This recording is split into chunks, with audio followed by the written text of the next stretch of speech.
I always thought love was like the land, something you nurture that stays with you forever. How wrong could a mother be? That crisp autumn morning, I clutched the envelope in my hand, running my finger over the gold-embossed lettering. Come see my new family. My daughter Emily's handwriting. The invitation had arrived 3 months after I'd emptied my savings account to pay for her fairy tale wedding and help with the down payment on what she called her forever home, a charming colonial on 5 acres that reminded me of the house I'd raised her in after her father left. 30 years I spent raising that girl alone. 30 years of double shifts at the hospital, of postponed dreams and canceled vacations, all so she could have everything I never did. I don't regret a minute of it, or at least I didn't until that day. I remember driving up the winding gravel path to her new house, the October leaves swirling around my car. I'd brought her grandmother's quilt as a housewarming gift, something she'd always admired, something that connected us to our past, to the women who came before us. When Emily opened the door, she didn't hug me. The first sign something was off. Her smile didn't reach her eyes. "Mom, come in. I want you to meet everyone properly." The living room was filled with people I recognized from the wedding. Her husband Mark's parents, his siblings, a few friends. They all went quiet when I walked in, like actors who forgot their lines. "Everyone," Emily announced, her voice carrying an unfamiliar edge. "I'd like you to meet Caroline." Not Mom, not Mother. Caroline. I laughed nervously. "Sweetheart, they know who I am." "And this," she continued, putting her arm around a woman I recognized as Mark's mother, Patricia, "is my mom." The room seemed to tilt. "Excuse me?" "Patricia has been more of a mother to me these past few years than you ever were," Emily said, her voice steady and rehearsed. "You were just the woman who raised me. She gave me real love." The quilt slipped from my hands. I'd witnessed Emily and Patricia growing close during the wedding planning. Patricia had strong opinions about everything from the flowers to the venue, and I'd stepped back, not wanting to be the overbearing mother. But this was something else entirely. "Emily, what are you talking about? I'm your mother." "A mother would have been present," she said coldly. "A mother wouldn't have missed dance recitals for work or been too tired to help with homework." Each word was a knife. Yes, I'd worked long hours as a nurse, to put food on our table, to save for her college, to give her everything I could. But I'd never missed a recital. I'd fallen asleep over math problems with her, heads together at the kitchen table. What was happening? Mark stepped forward, handing me an envelope. "We think it's best if you respect Emily's wishes." Inside was a formal letter, written on legal stationery. "You are no longer welcome at this address." "You can't be serious," I whispered, looking at my daughter, the girl who'd crawled into my bed during thunderstorms, who'd worn my nursing cap around the house playing doctor, who'd cried on my shoulder after her first heartbreak. "I've never been more serious," Emily said. "Patricia has shown me what real family support looks like. She's been guiding Mark and me on our journey. She's helped us see clearly." Patricia stepped forward, diamond bracelets clinking on her wrist. "Caroline, dear, it's just healthier this way. Emily needs stability now that she's starting her own family. Your emotional patterns aren't what she needs." What emotional patterns? I'd been the steady one, the rock. I looked around the room, searching for an ally, but found only averted eyes. Something wasn't right. This wasn't my daughter speaking. These weren't her words, her thoughts. "Emily, can we talk privately?" I asked. "There's nothing to discuss. This is my life now. My real family." She gestured around the room. I felt the ground shift beneath me. But even in my shock, something caught my eye. A framed document on the wall. The deed to the property. My name was still on it as the legal owner of the land. The arrangement we'd made when I helped with the down payment. The house was in their names, but the land itself was mine until the full amount was paid back. I managed a small smile, clutching my purse to steady myself. "I understand you need space," I said, surprising myself with my calm. "But remember, Emily, foundations matter. The ground we stand on matters."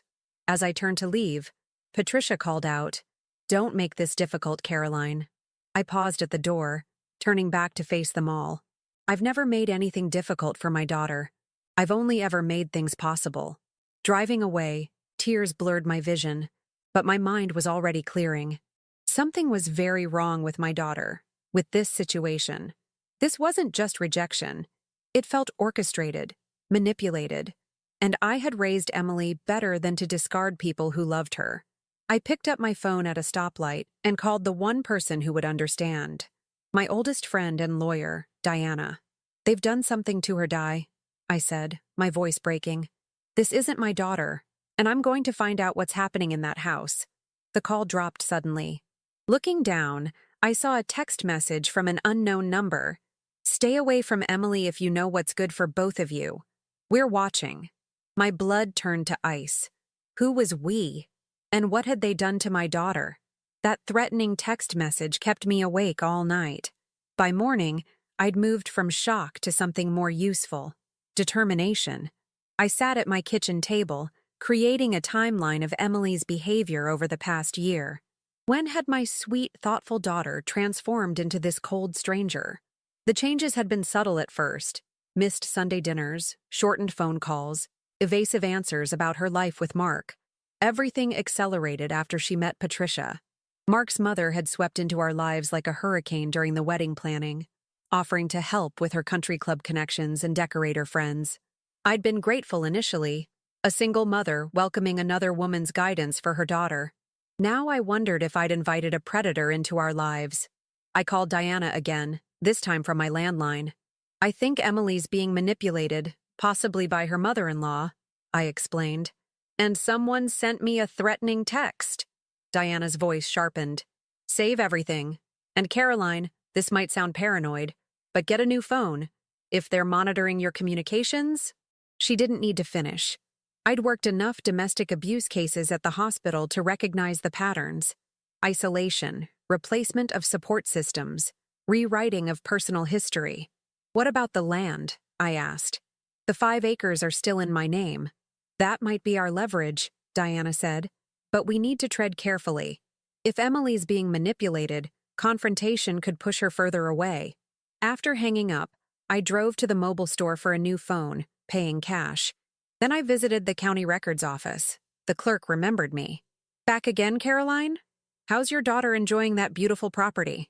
That's what I'm trying to figure out, I said, requesting copies of all documents related to the land transfer. Reading through the paperwork at a nearby cafe, I discovered something odd. There was a second mortgage on the house, taken out just 3 weeks after the wedding. Mark and Emily had borrowed heavily against the property, but where had that money gone? Their wedding hadn't been that extravagant. On my way home, I drove past Emily's neighborhood, careful to stay on the main road. A black SUV with tinted windows was parked near their driveway, the same one I'd spotted outside my apartment complex this morning. My nursing instincts kicked in. When a patient shows unusual symptoms, you look for patterns. You investigate. You don't give up until you find the cause. The next day, I called in sick to work for the first time in 5 years.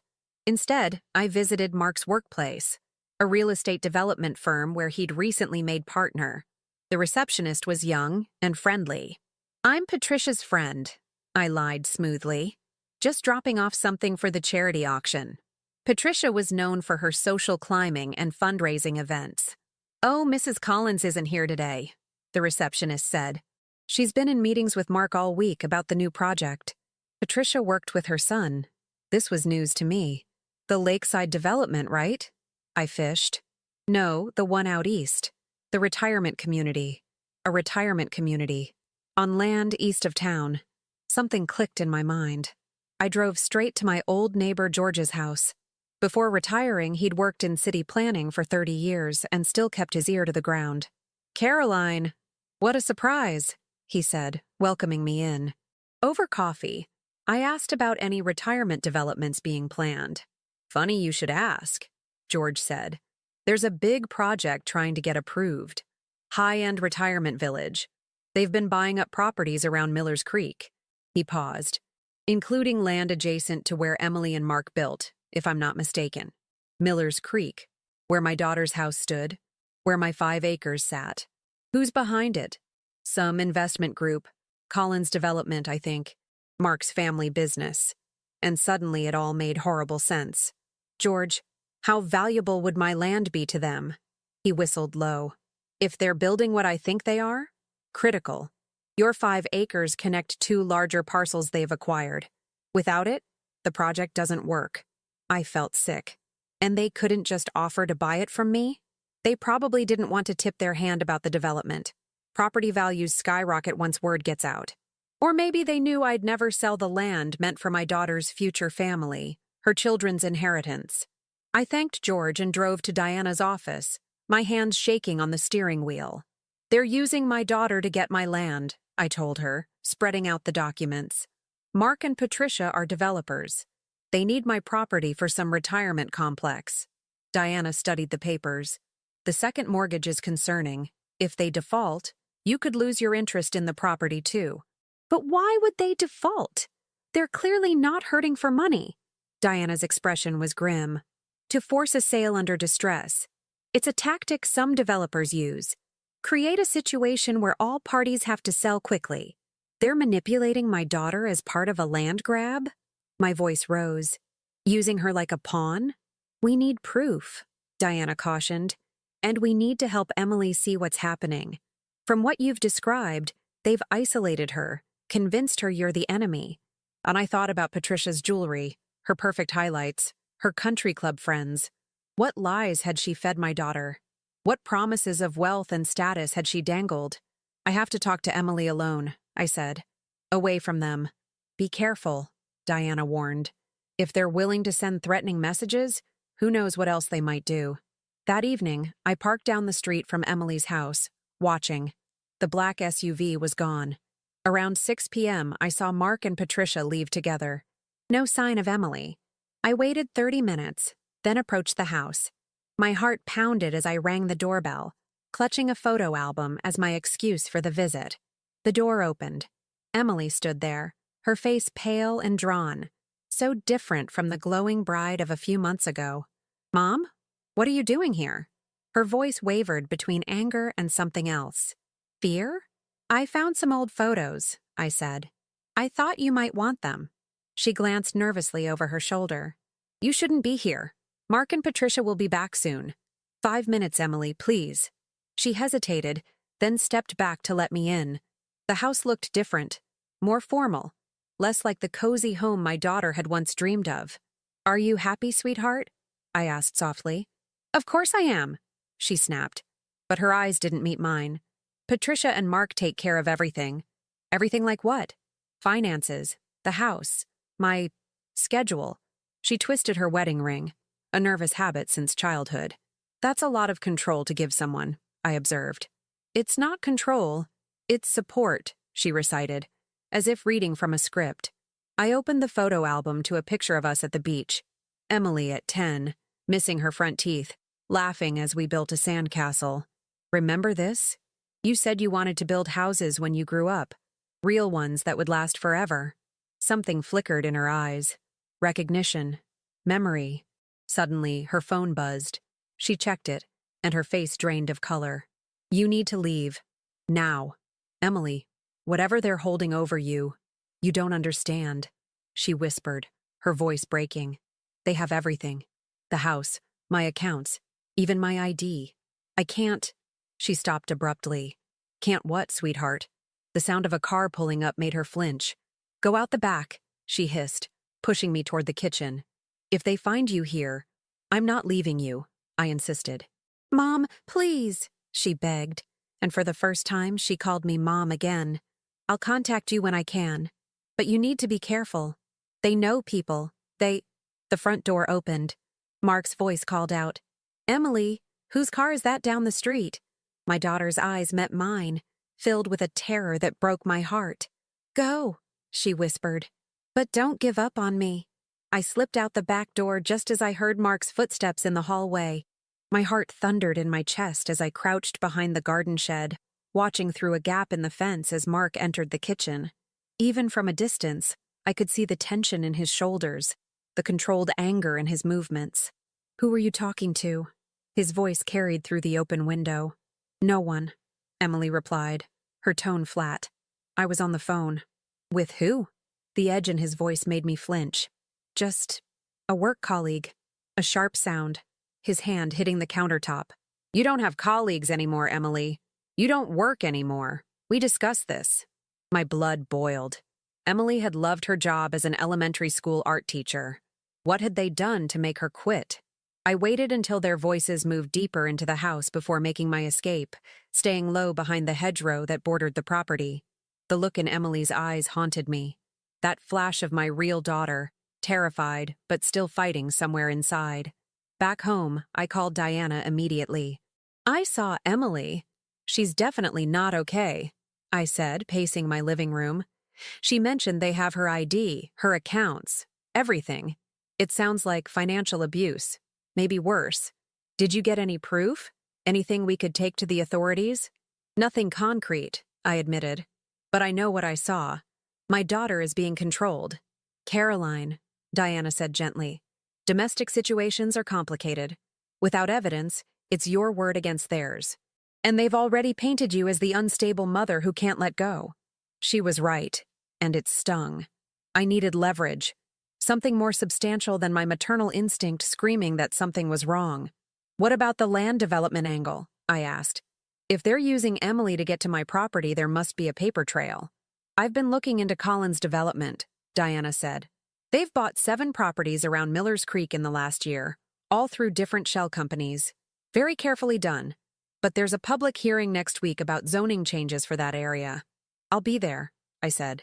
The next day, I did something I never thought I'd do. I went back to work at the hospital and requested access to Emily's medical records. As a nurse in the same healthcare system where she'd always been a patient, I technically had access, though it violated every ethical rule I lived by. I could lose my license, but some risks were worth taking for my child. What I found chilled me. 3 months ago, Emily had visited the emergency room at 2 a.m. with a sprained wrist and bruised ribs. The report noted she'd fallen downstairs, but the attending physician had flagged it as a potential domestic violence case. Emily had refused further examination and left against medical advice. With Patricia, not Mark, according to the visitor log. I printed nothing, took no copies, but committed the details to memory before logging out of the system. Then I visited Dr. Reeves, who'd treated Emily that night.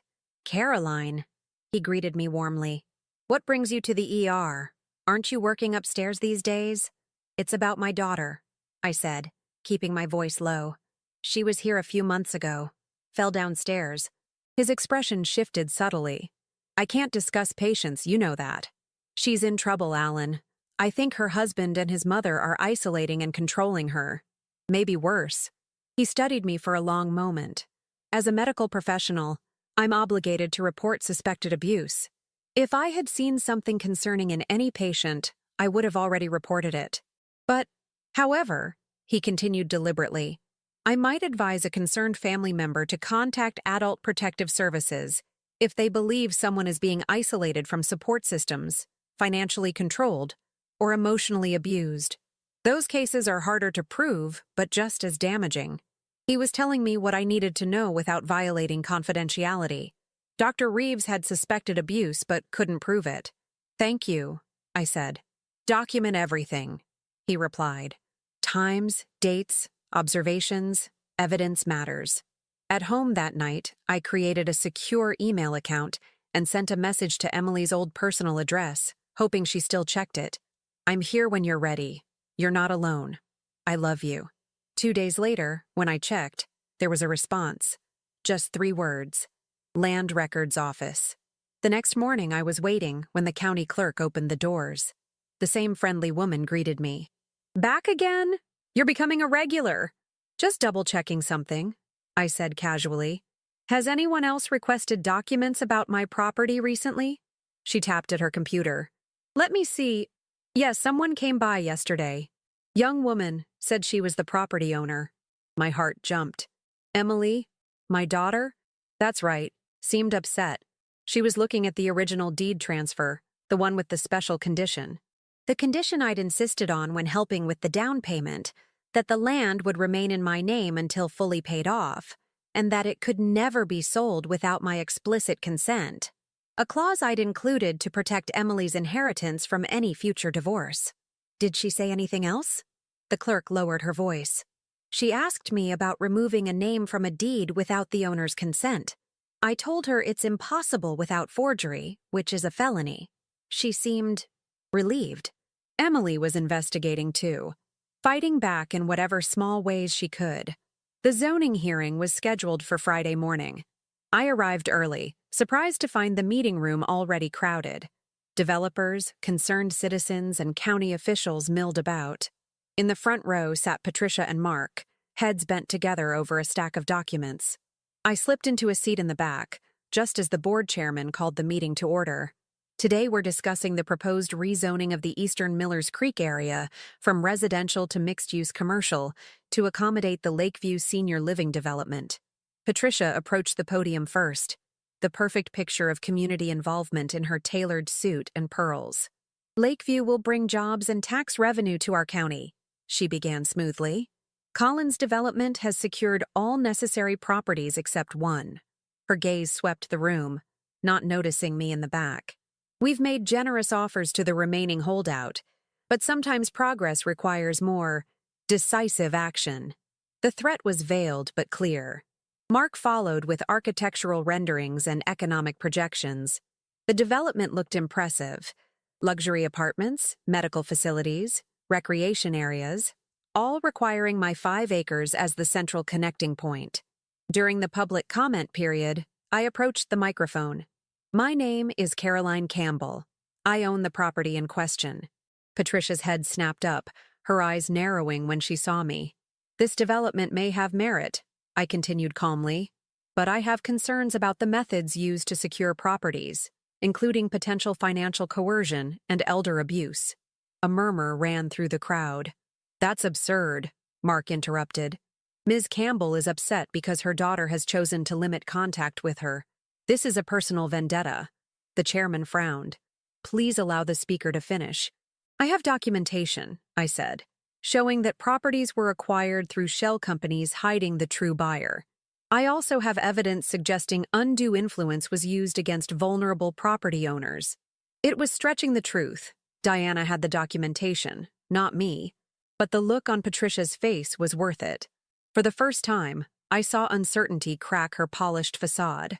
After the hearing, as I walked to my car, Patricia approached, her heels clicking aggressively on the pavement. You're making a serious mistake, she hissed. This development will happen with or without your cooperation. Where's my daughter? I demanded. Emily is exactly where she wants to be, away from you. Then why does she need a keeper? Why can't she access her own bank accounts? A flicker of surprise crossed Patricia's face before she regained control. You know nothing about their marriage or finances. I know enough, I replied. And soon others will too. As she stalked away, I noticed something that made my heart stop. A small origami crane tucked under my windshield wiper. Emily's signature creation. She'd made them since childhood. I carefully unfolded it to find a message inside. Storage Unit 23, West Side Rentals. Code 0517. Come alone. My hands trembled as I drove to West Side Rentals. May 17th, Emily's birthday, was the code for the storage unit. A date that mattered to us both. Whatever she'd left there, she wanted to make absolutely sure I would be the one to find it. The facility was quiet that evening. Security cameras the only witnesses to my arrival. Unit 23 was at the far end of a row, partially hidden from the main driveway. I punched in the code, holding my breath until the lock clicked open. Inside was a single plastic bin. When I lifted the lid, I found a treasure trove of evidence.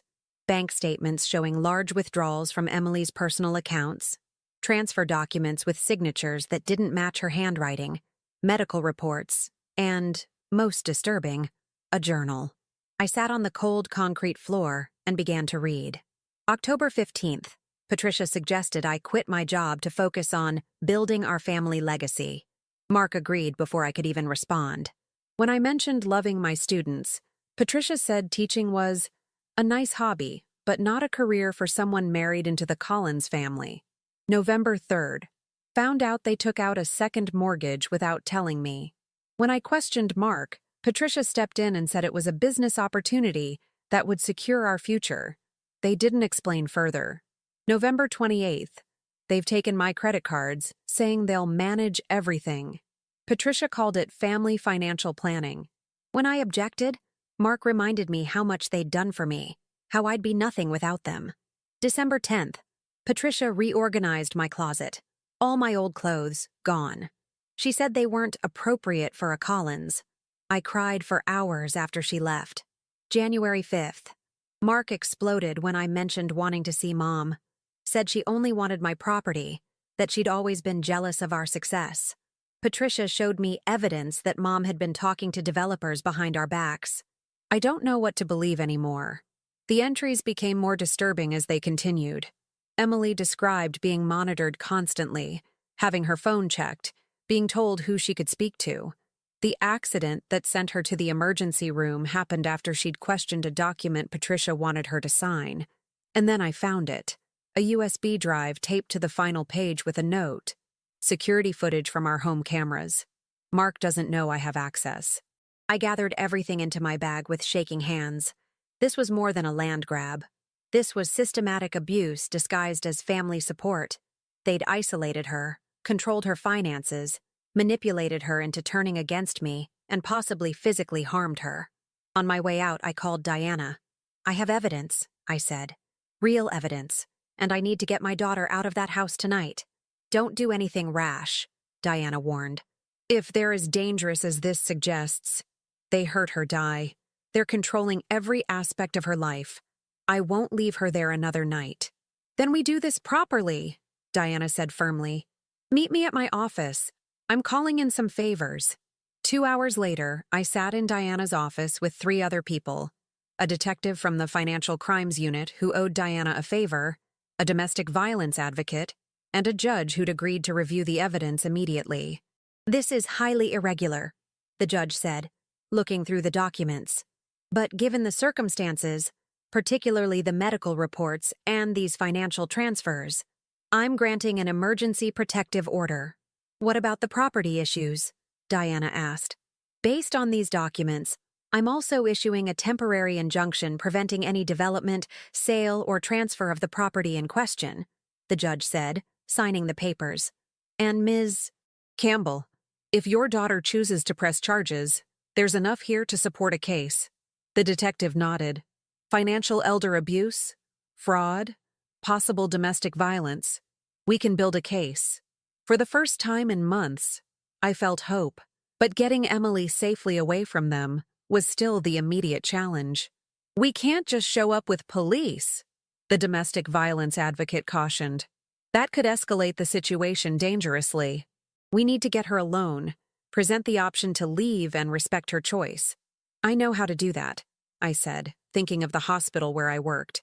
We have protocols for situations exactly like this. We created a plan. The next day was Friday, the day Patricia always went to her hair appointment downtown. Our sources confirmed Mark would be in court all morning on an unrelated matter. That gave us a window to reach Emily alone.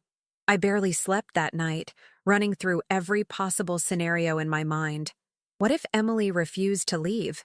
What if she'd been so thoroughly manipulated that she couldn't see a way out?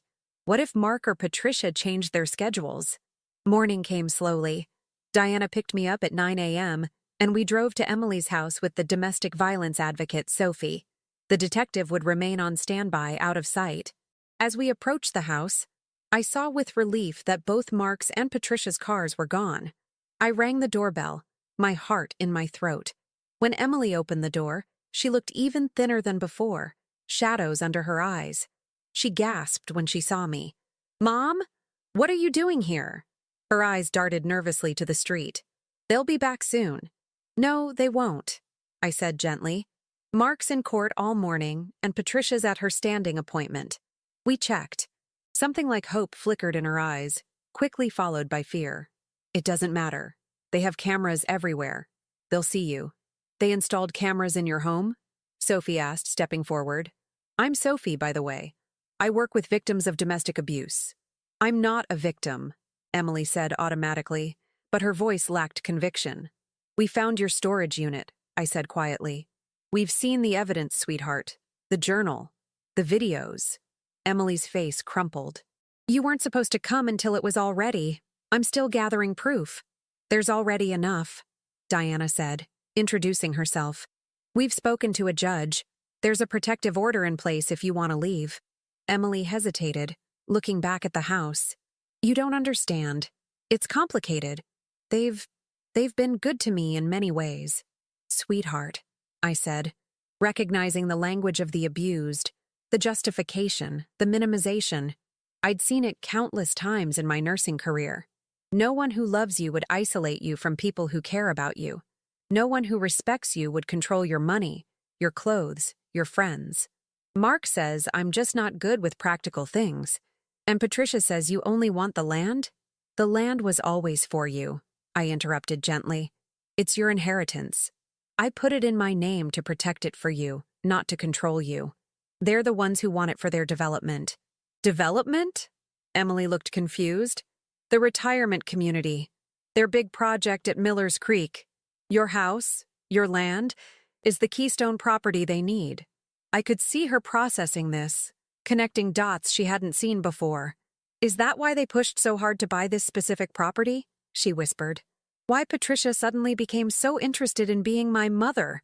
We believe so, Diana confirmed. The documents in your storage unit suggest they've been planning this development for years. Emily's hands began to shake. I thought I was losing my mind. Mark kept saying I was imagining things, being ungrateful. Patricia would tell me one thing, then deny saying it later. When I found those transfer documents with my signatures I don't remember making, Mark said I was just forgetful. It's called gaslighting, Sophie explained gently. It's a common control tactic. Emily looked at me, really looked at me for the first time in months. I'm so sorry, Mom. The things I said to you were their words, not yours, I finished, taking her hands. I knew that the moment you said them. She began to cry, silently at first, then in deep body-shaking sobs. I held her as she hadn't let me hold her since she was a teenager. I don't know what to do, she whispered against my shoulder. If I leave, they'll take everything. The house is just a building, I said firmly. We can rebuild. We can start over. But they'll fight. They'll say I'm unstable, that you've manipulated me. Diana held up the USB drive. Let them try. We have evidence of financial fraud, at minimum. Emily took a deep breath, then nodded. I need 10 minutes to pack some things. While she gathered her belongings, I noticed framed photos on the mantel. All of Mark and Patricia's family. None of Emily's past, none of me. Emily returned with a small suitcase and a wooden box I recognized, her grandmother's jewelry box. As we walked to the door, a car pulled into the driveway. My blood froze. Patricia stepped out, her face transforming from surprise to rage when she saw us. What is this? She demanded, striding toward the door. Emily, what's going on? Emily's grip on my hand tightened painfully, but when she spoke, her voice was steady. I'm leaving, Patricia. Don't be ridiculous, Patricia snapped. Where would you go? What would you do? You have nothing without us, without Mark. Emily straightened her shoulders, and I saw a glimpse of the strong young woman I'd raised. I have my mother, she said simply. I always did. Patricia's face contorted with rage. After everything we've done for you? The connections, the lifestyle, the guidance? This is how you repay us? I felt Emily's hand trembling in mine, but her voice remained steady. What you call guidance, I call control.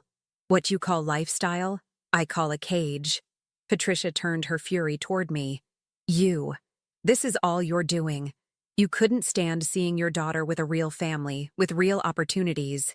A real family doesn't isolate, manipulate, and control, I replied calmly. A real family doesn't forge signatures or hide second mortgages. Her eyes narrowed. Preposterous accusations. Mark will have your nursing license for this. We have friends on every board in this county. Diana stepped forward, her professional demeanor unruffled. Mrs. Collins, I'm Diana Winters, legal counsel for both Caroline and Emily Campbell. We have documented evidence of financial fraud, including forged signatures on financial documents. We also have footage from your home security system showing concerning behavior. The color drained from Patricia's face. You're bluffing. The judge who signed the emergency protective order didn't think so, Diana countered. Nor did the detective from financial crimes who's currently waiting for our call. Patricia's gaze darted between us, calculating. I could almost see her mind working, searching for leverage, for a way to regain control of the situation. The development, she said finally, her voice hardening.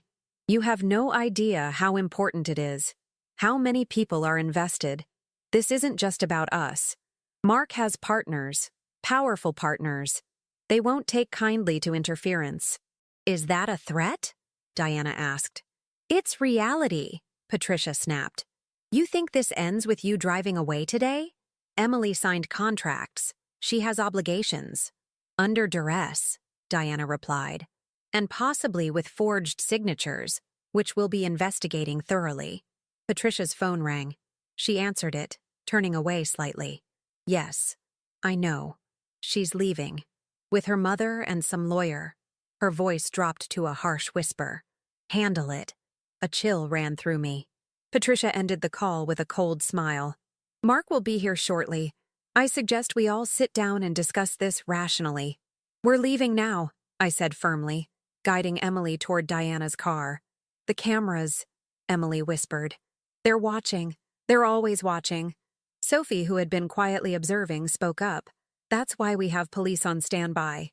Your safety is the priority here.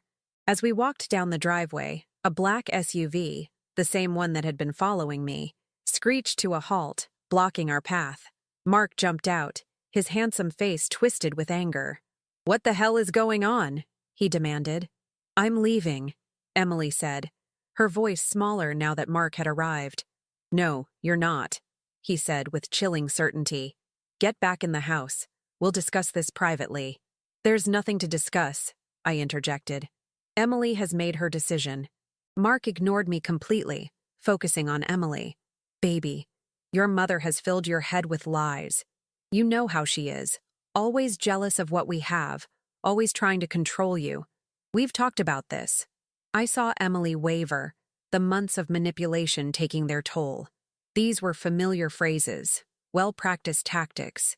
The land, she said suddenly. Did you marry me for the land? Mark's expression flickered. What? That's ridiculous. The retirement community development, Emily pressed.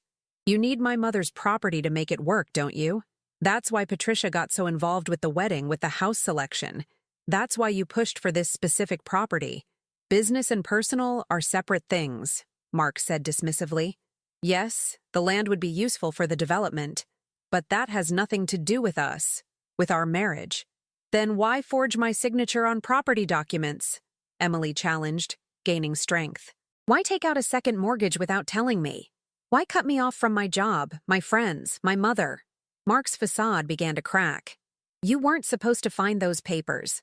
Who's been going through my office? His slip confirmed everything. Diana quietly pressed a button on her phone, recording the conversation. So it's true, Emily whispered. All of it. You're being dramatic, Mark said, switching tactics. Every marriage has its complications.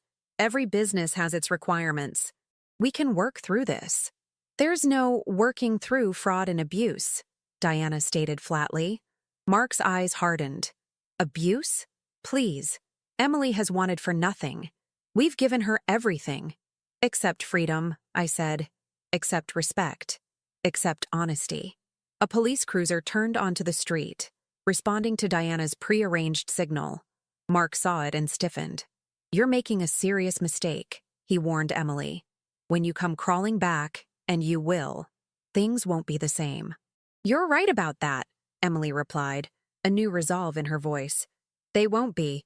The officer approached, and Diana quickly explained the situation, showing him the protective order. Mark and Patricia retreated, their threats muted, but their eyes promising retribution. As we drove away, Emily finally broke down, years of tension and months of control releasing in heaving sobs. I held her, my own tears flowing freely. It's going to be a long road, Sophie warned us gently. Recovery from this kind of situation doesn't happen overnight. We have time, I assured her. And we have each other. 6 months later, we sat together on the porch of my small house, watching the sunset. Emily had moved in with me while she rebuilt her life, piece by piece. She'd returned to teaching art, this time at a community center for seniors. The irony wasn't lost on either of us. She was working with the very population Mark and Patricia had planned to exploit.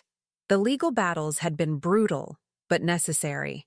Mark and Patricia had fought viciously, using their connections to pressure the judge, to smear our names in the community. But evidence doesn't lie. The forged documents, the financial records, the security footage, it all painted a damning picture. In the end, they'd settled rather than face a public trial. The development project collapsed when their investors learned of the fraudulent methods used to acquire properties. Mark's law license was under review. Patricia's social standing, the thing she valued above all else, lay in tatters. I got a call from the realtor today, Emily said, sipping her tea. Someone wants to buy the land. What did you tell them? That it's not for sale, she said with a small smile. Not now, maybe not ever. After the settlement, I'd transferred the land fully into Emily's name. No conditions, no strings. It was always meant to be hers. What she did with it was her choice alone. I'm thinking of building there again, she continued. Not right away, but someday. A smaller house. Something that's truly mine. I think that's a wonderful idea, I said. Would you help me design it? She asked. I want to get it right this time. Of course, I promised.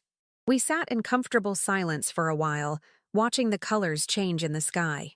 I met someone, Emily said suddenly. A parent at the community center. His daughter takes my art class. Oh? I kept my tone neutral, though my heart leapt with hope. This was the first interest she'd shown in any relationship since leaving Mark. He's a widower, raising his daughter alone. She glanced at me. He reminds me a little of you, actually. That same quiet strength. Is he nice?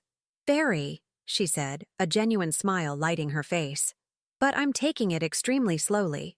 We're just friends for now. I'm still healing. There's no rush, I assured her. The right people will wait. Later that evening, as Emily worked on lesson plans at the kitchen table, I found myself reflecting on our journey. The road ahead would still have its challenges. The legal issues weren't fully resolved. The emotional scars would take years to fade. But looking at my daughter, her head bent over her work, humming softly, I felt a profound sense of peace. They had tried to sever the bond between us, to rewrite our history, to steal not just land, but legacy. They had failed. Some foundations cannot be broken. Some connections cannot be severed. Some love cannot be manipulated away. The land between us, both literal and figurative, had been contested, fought over, nearly stolen. But in the end, it remained ours. A place to build on. A place to begin again. And this time we would build something unshakable,